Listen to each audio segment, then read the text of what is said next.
Joining me tonight on Times Now is Union Commerce and Industry Minister, Mr. Piyush Goyal. Thank you very much, Mr. Piyush Goyal, and congratulations on your government completing 100 days in power for the third time around.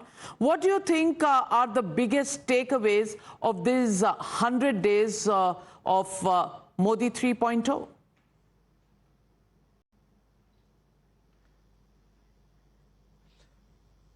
We must thank the people of India for reposing faith in Prime Minister Modi for the third term. It has brought a lot of political stability, continuity, and confidence across the world in the India growth story. Prime Minister Modi had committed to the nation that he will work with 3 times the speed, give 3 times the outcome, put in 3 times more effort, and ensured that in the first 100 days of the third term, almost every department, every ministry has outperformed what were the expectations. After all, committing to build 3 crore more homes for the poor is no mean achievement. Committing 3 lakh crores for women welfare or 2 lakh crore for skilling of 4 crore youths is a game changer. The Prime Minister has ensured that infrastructure gets the thrust that India needs. And as he says, we have absolutely no time to lose now. We have to make sure people get a life of dignity. And all of us collectively, in our own way, in my ministry, we introduced 12 new industrial townships. Now, 8 in the first 10 years, 12 in the first 100 days. This country is now looking at speed, scale, and clearly skill. This combination of speed, skill, and scale is defining the Modi 3.2 journey. Let me ask you, what are the biggest challenges that you see, especially on the economic front today? Is it inflation? Is it unemployment? Or is it the global economic climate? How do you assess the challenges in the short term?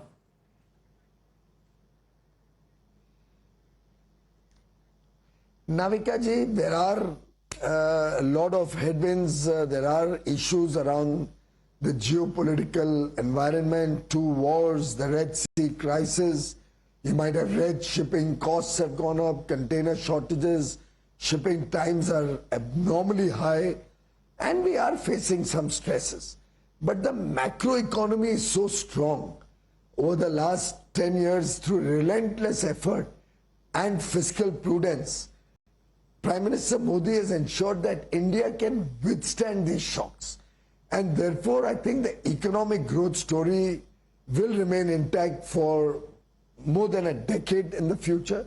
We tick the right boxes. 1.4 billion people, 140 crore Indians provide the demand impetus. Young India provides the ability and the talent and the skill to contribute to the India growth story. And the rule of law, democracy in the country is something the world envies. I think today we have less of a concern about the economy in India as much as the concern about the global economy slowing down. In terms of India's growth story, we have big aspirations for India. We want to make India a developed nation by 2047, and it's eminently doable. It will happen.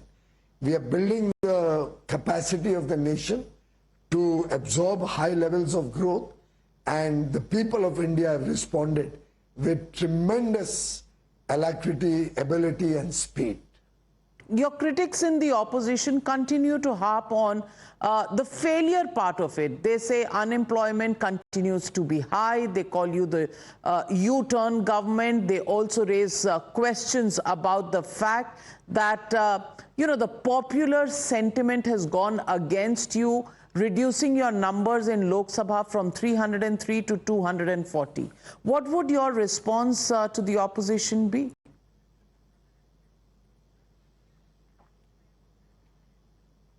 Navika ji, I think the opposition is quite a bit in disarray, and the opposition is quite frustrated, having lost the third time in a row. This historic third term after 60 years has still not been palatable to them. They are certainly bound to oppose. It is their duty as the opposition to oppose. But sadly, they have taken that opposition to an anti-India stand. Going outside the country and deriding your own nation is something that nobody in the country appreciates. They certainly must take up good causes, and it is enjoined on the opposition to do that. But what they are doing is actually dividing society. They are building up religious intolerance and in the process hurting India. Fortunately, we have a strong leadership. Prime Minister Narendra Modi has broad shoulders. All the bad-mouthing that he receives, Prime Minister Modi takes on his chin with his shoulders and head held high. Despite all this negativity that the opposition is trying to spread, Prime Minister Modi perseveres with great optimism about the people of India, the love and affection he gets from the people of India. In terms of the result, let me tell you, a third term is something which in today's world, very few governments or leaders have had. Today, Prime Minister Modi is the most popular leader in the world, which is why the people have given him a third term. The second largest party is far behind. It's in a double digit, whereas we are at 240. Our coalition is strong. And bear in mind, everybody respects that Prime Minister Modi in 14 and 19, despite having a clear majority, respected coalition dharma. He made NDA governments. The same parties who are supporting us today had ministers and were a part of government through our 10-year journey. Therefore, Mr. Modi is a leader who can be trusted, and that is why this coalition derives strength. It's an unbeatable coalition. If I may say, इस coalition का जोड़ फेविकॉल जितना मजबूत है, कोई कोशिश कर ले ये टूटने वाला नहीं. इसीलिए विपक्ष हताश हुआ है. दो बार मैंने कोशिश की और दोनों बार आपने मेरा सवाल का जवाब नहीं दिया. Question was on unemployment. अब if I have to quote your critics and preempt what they would say, आप भाग रहे हैं सवाल से. Sorry. जरूर ना जरूर मैंने वो मुझे ध्यान नहीं आया क्योंकि वास्तव में ये अनएम्प्लॉयमेंट की परिभाषा ही अभी तक शायद विपक्ष को क्लियर नहीं है. Madam, unemployment cannot be seen only from the lens of government job as employment. Sadly, what Mr. Rahul Gandhi and some of the opposition leaders seem to suggest, that governments have to provide a job to everybody.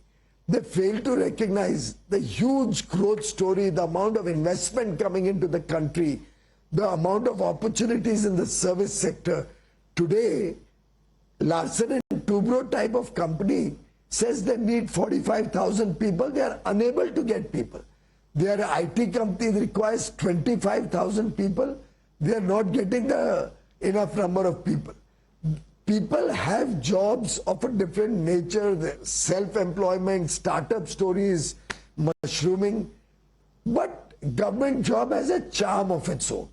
Whenever there is a government job on offer, a good amount of people try to get a government job and they are entitled to.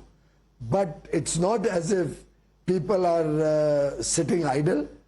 There are a few people who are only interested in government jobs, but a large part of India today is engaged in a variety of jobs. Your own cameramen, all the people in Times Now today, they are all in jobs. They are not unemployed. But it's possible that some of them may not mind applying if the Ministry of Information and Broadcasting were to take out an advertisement for a job.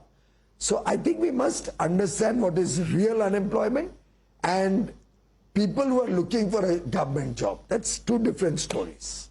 So let me ask you, today as you stand on the completion of 100 days in a government, How do you see the tenure of the last 100 days compared to the first 2 terms of Prime Minister Modi? Has the reduced number in Lok Sabha put additional pressure on your government? Because U-turns have happened, whether it is the draft broadcast bill, whether it is lateral entry, whether it is Waqf board bill, which went straight to the JPC, something we've not seen your government do in the past.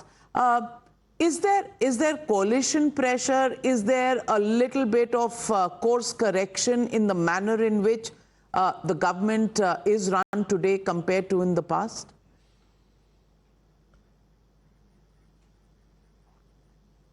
Navika ji, absolutely no difference. I've been in government for 10 years with Honorable Prime Minister. He gave me an opportunity to serve again in the 3rd cabinet. And I can assure all your viewers through you that this government is a continuation of the 10 years of decisive, strong government. We are taking decisions at breakneck speed. As you can see, our first 100 days report card, which Honorable Home Minister presented today. And frankly, you are mistaken when you say that there's any U-turn. This has always been a listening government. Prime Minister Modi is respected and recognized the world over as a leader who listens to new ideas, who listens to the voice of the people. Every action, the education policy, we spent 4 years of public consultations before the new National Education Policy 2020 finally came out. The Jan Vishwas bill, which I presented in Parliament, went straight to a joint select committee headed by P.P. Chaudhary of the Lok Sabha. Home Minister's 3 bills replacing the antiquated British era criminal laws all went to a select committee. So I don't know where you're getting the idea that the Waqf board bill, there was any U-turn. It was slated to go to the committee for public consultations.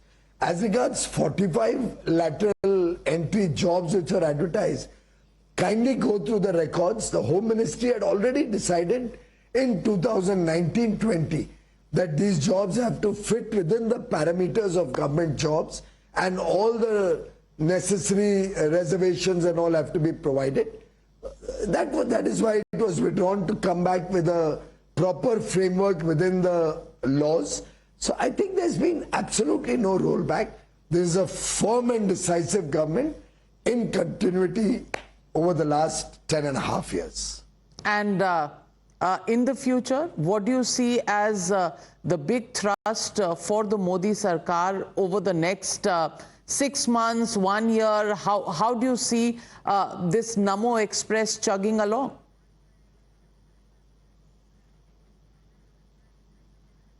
Navika ji, Prime Minister Narendra Modi has a vision for India, developed a prosperous India by 2047. But that's not a mere vision. His mission is to accomplish that, and for which he has set goals, what will happen in the first year, what will happen in the first 5 years, and stage-wise, we have milestones to achieve as we go along. We have a clear-cut agenda for 2029 before us that has been presented before the Council of Ministers. All parties and all stakeholders are on board, very excited about the potential of his vision, and we are all working to the mission, as Honorable Prime Minister says, with 3 times more enthusiasm, 3 times more speed, 3 times more effort, 3 times more outcomes which we hope to achieve, so that in the next 3 years, India becomes the world's 3rd largest economy. Will you be able to convince? Will you be able to convince the opposition led by Mr. Rahul Gandhi?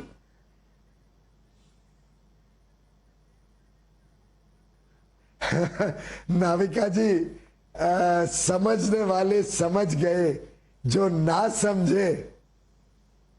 Thank you very much. Well, popular Hindi song. I hope you're referring to the same one. जो ना समझे वो अनाड़ी हैं, और अगर आप leader of opposition को अनाड़ी कह रहे हैं, well, we'll see where this goes. But always a pleasure speaking with you, and congratulations. हमने नहीं कहा, माफ करिए, मैं आपका अधूरा सेंटेंस पूरा कर रही हूँ। आप तो समझदार है, मैंने तो आपकी बात करी कि मैंने तो कहा समझने वाले समझ गए, मैं तो आप पे रेफर कर रहा था। राज कपूर का गाना है और पूरे देश को याद है, जर्नलिस्टिक फ्रीडम है। Well, on that note, we leave it at that. Thank you very much, Mr. Piyush Goyal, for joining me here on Times Now.